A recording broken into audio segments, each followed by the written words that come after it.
Hey everyone, thank you all so much for the positive response to the Lyn video I made for my 8K special. If you haven't seen it yet, the link will be down below. In the meantime, we actually hit 9,000 subscribers. I'm having a hard time keeping up here. There were a couple of points brought up in the comments that I want to talk about real quick.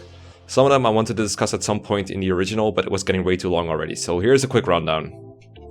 So it was rightfully brought up by Cyclone Silver here that a lot of players will never see or play Hector Hard mode, since it's locked behind 2 complete playthroughs. This is true, and I believe this is a huge factor in why people like Lyn or other FE7 favorites so much. The other modes are a lot more forgivable. I wanted to avoid the whole argument of, well, the whole game is easy, so it doesn't matter who you use, since I kind of went into that in the Amelia video, but it's a point worth addressing anyway. The fun thing about changing the context from Hector Hard to Hector Normal or even Eliwood Normal is that the numbers from the original video do not change.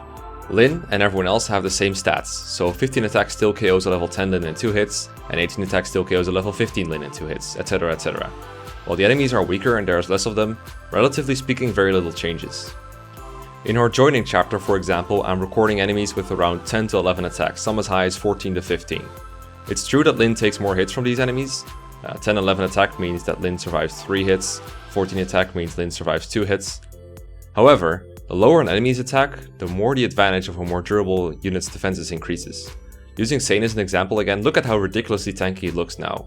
He has 26 HP and 8 defense, so he takes 6 damage from an enemy with 14 attack, surviving 4 hits, twice as many as Lyn does. The 11 attack enemy is an even bigger joke. He takes 3 damage, so he'd have to stand there and let that enemy do his thing for 9 rounds before he's down. The 10 attack enemy only does 2, so he's 14 round KO'd. In case you don't remember, this is how Oswin was doing against enemies in Hector Hard mode. Hector Normal mode is giving a unit with average durability like Sane, Oswin-like durability. There's still a durability gap, and I would argue it's actually even bigger now. The fact that Lyn is even mortal in this context is testament to how bad her durability is. And remember that offensive advantage that Lyn enjoyed due to her high speed? All these enemies are much slower now. Those archers, mages and cavaliers now have 4 to 6 speed.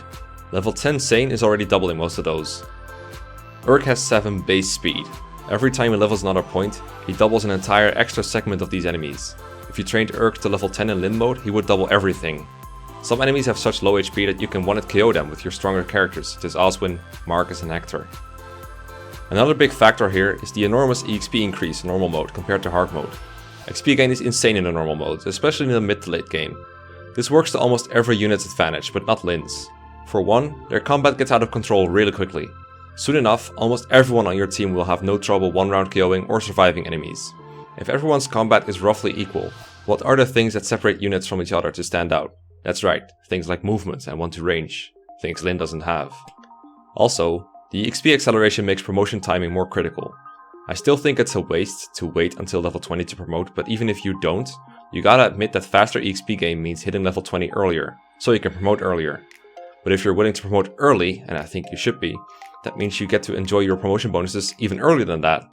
Not Lyn though, she has to wait until the Vida chapter no matter what, and even when it's there, she's still competing with either Eliwood or Hector for that quote-unquote early heaven seal.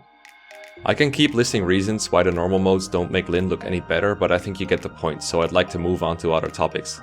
Just wanted to clear up that I didn't pick a certain mode just to make Lyn look worse or anything. Also, speaking of modes, I think there's something to say for people who don't want to work their way through the 12 maps in Lyn mode, when they just feel like playing Hector mode. Those people don't have that level 10 Lyn to work with, they get that awful level 4 Lyn that I showed briefly last video. Now those stats are an atrocity. They're not all that different from our level 4 averages, and they're really bad by that point in the game. In fact, I think level 10 is a bit on the high side for Lyn, but everyone plays Lyn mode in their own way, and her being overleveled doesn't really change anything substantial about my analysis.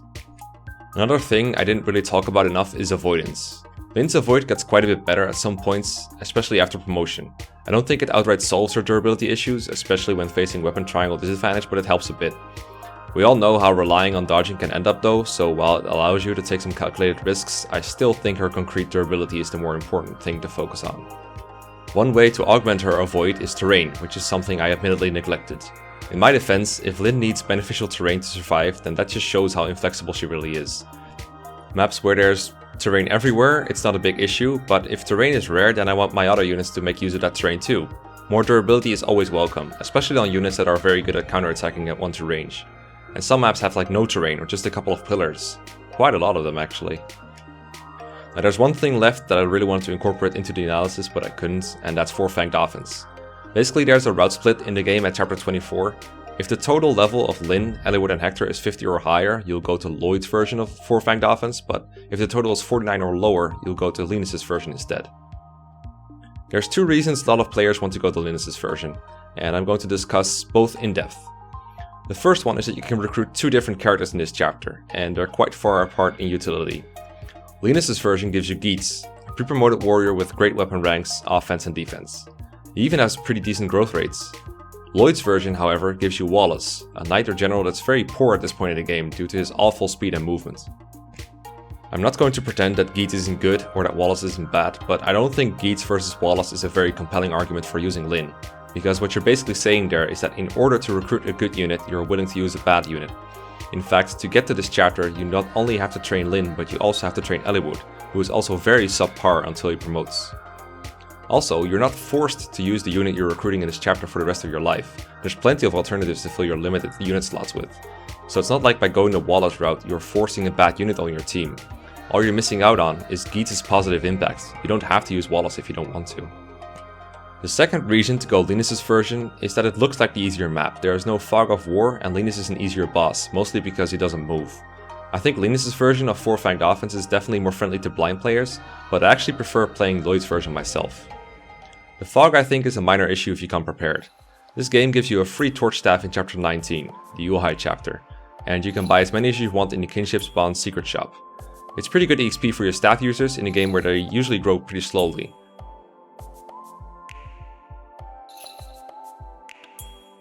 You can also bring a thief and have them use a torch to get a massive increase in vision. And if you really want to know what's coming for you, you can check a guide like this one on Fire Emblem WOD. As for Lloyd himself, he looks threatening with his high speed, 1-2 range, crit rate and ability to move, but he's actually very poorly positioned.